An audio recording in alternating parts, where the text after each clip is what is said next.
好多車主都會經歷呢樣嘢，明明你架車副軚，即係部引擎運作暢順，又冇窒油，加速又正常，但係呢一盞 check engine light 經常着咗，死啦！係咪 engine 出咗事呢？揸住架車見到盞燈係咁着，真係好困擾喎。若果你去揾整車師傅，例如去 Canadian Tire 嗰度做個 engine performance diagnosis， 成為170蚊加幣。呢一個只係診金，若果診斷到有零件需要維修或者更換呢，零件加埋人工呢，條數就好襟計㗎啦。其實有啲嘢係可以 DIY 自己診斷，試下自己解決先。我呢個情況呢，24蚊就搞掂啦。Check engine light 即係儀錶板嗰個汽車引擎形狀嘅黃色或者橙色燈着咗，係代表架車嘅電腦 ECU 偵測到引擎或者排氣系統有嘢運作得唔正常。呢盞燈着咗係有好多唔同嘅原因，由最簡單嘅小問題到好嚴重嘅機械故障都有可能。若果呢盞燈只係長着，唔係閃緊，咁個問題就係好輕微嘅。以下係3個最常見嘅原因。第一個，油缸蓋冇扭緊，呢個係最搞笑但係又最常見嘅原因。如果油缸蓋嗰個密封膠圈老化咗，或者油缸蓋本身冇扭實嘅話呢，架車嘅壓力感應系統就會以為排氣系統漏氣而着咗支燈。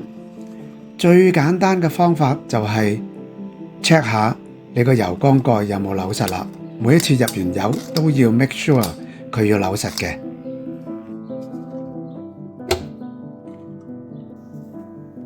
第二個原因就係空氣流量計故障，即係話你個 MAF sensor、Mass Airflow Sensor 污糟咗或者壞咗，電腦計唔準入氣量，咁就會着燈啦。第三個係氧氣感應器壞咗 ，Oxygen Sensor。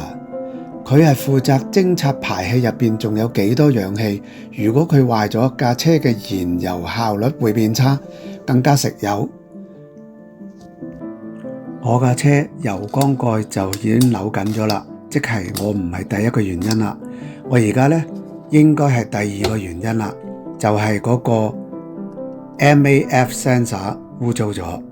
咁啊解決辦法呢就好簡單，喺 Canadian Tire買咗呢一支 Mass Airflow Sensor Cleaner 23個9.9。首先你要揾下你嘅 MAF sensor 喺邊度，無論你架車係乜嘢牌子咩型號，個 Mass Airflow Sensor 位置都係一樣，佢係喺風格 Air Filter 同埋引擎入空氣嗰條粗嘅膠喉之間嘅，即係呢一個位置。通常只有2口固定螺絲固定咗個 Mass Airflow Sensor 嘅啫。首先，我哋要拆走呢2口固定螺絲。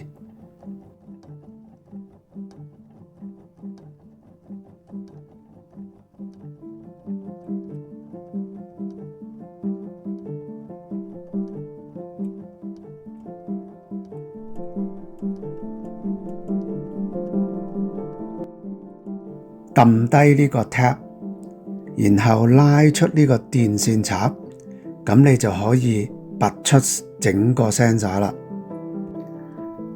用呢一支 sensor cleaner 向 sensor 周圍噴15次，呢隻 sensor cleaner 好快乾。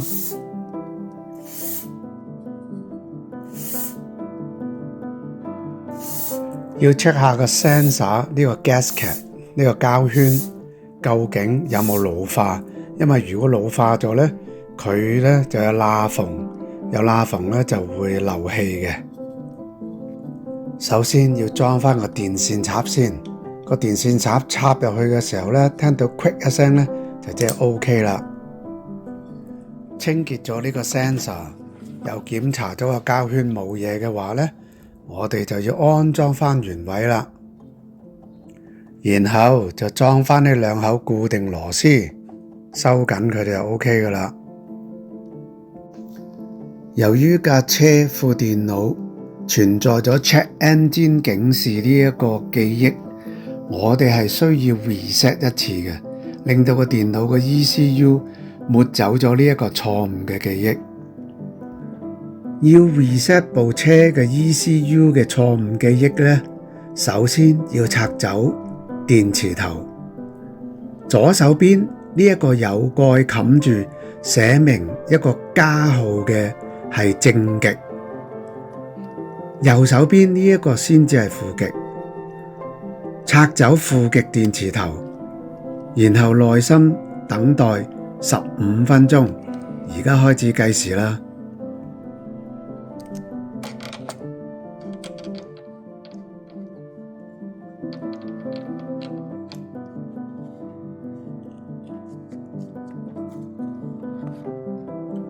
喺計時嘅過程裏邊，踩住個 brake 30秒，然後放開腳。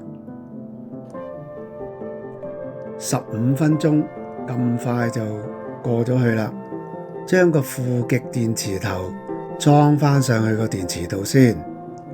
Reset memory 完成啦。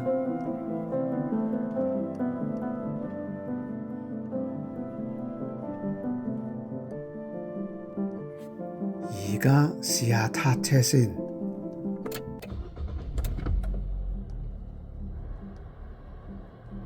哇，簡直係 magic！Check engine light 熄咗啦，搞掂晒。由於掹咗電池頭 reset 嘅過程，架車斷過電源，你係需要校返個時鐘。由於記憶體洗走咗，Fuel Economy 個錶暫時都冇任何讀數。放心啦，只要你出車行幾轉， Fuel Economy 又會出現返個讀數㗎啦。而家可以安心揸車啦。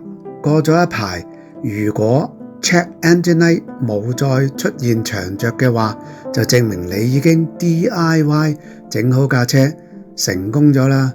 榮升汽車大計啊！大家記住，如果呢一盞 Check Engine Light 唔係長着，係閃下閃下嘅話，即係話架車係有比較嚴重嘅問題發生，你係需要出去揾整車師傅處理問題啊！千祈唔好 DIY 啦。鍾意今集嘅分享，請記得 CLS 我哋啦，下次再見，拜拜。